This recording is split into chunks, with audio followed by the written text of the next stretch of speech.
On another subject this morning, it was announced that North Korea has agreed to suspend its uranium enrichment and to a moratorium, but that was announced in tandem with the Obama administration's finalizing its details on food aid to North Korea, 240,000 metric tons of food aid.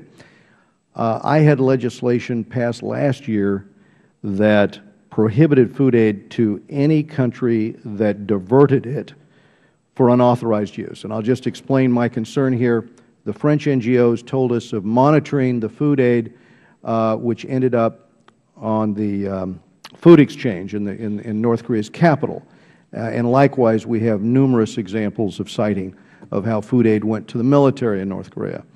So the law now would indicate that we'd have to verify that. And we have been duped a number of times by North Korea on these agreements. Of course, what I'm most concerned about is when they sell it on the food exchange for hard currency, it goes into their weapons program, reportedly.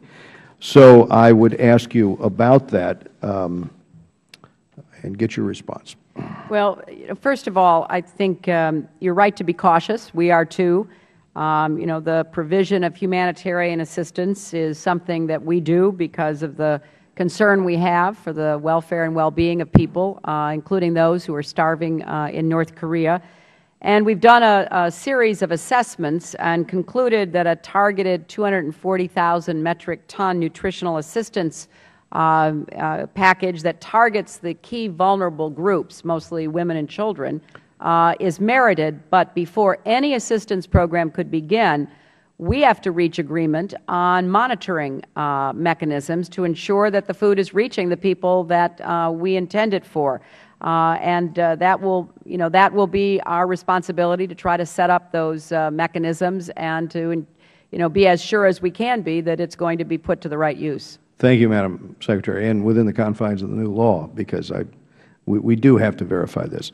I have suggested a crackdown on North Korea's illicit activities. I've seen in the past where that was effective, when they were counterfeiting $100 bills.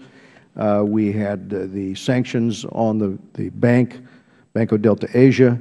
They were using that to run their illicit activities through, a lot of their drug smuggling and cigarettes and other activities.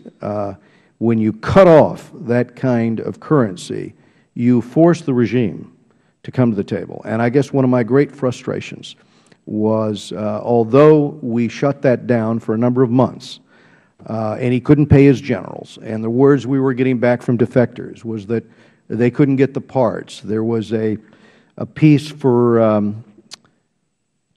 satellite that they needed, or actually this was for a missile program. They needed the gyroscope. They were trying to buy it on the black market. They didn't have the money for it because we had effectively, with sanctions, done this, and then the sanctions were lifted.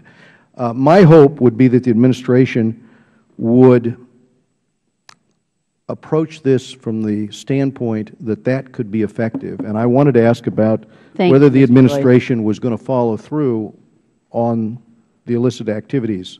Thank you, Mr. Royce.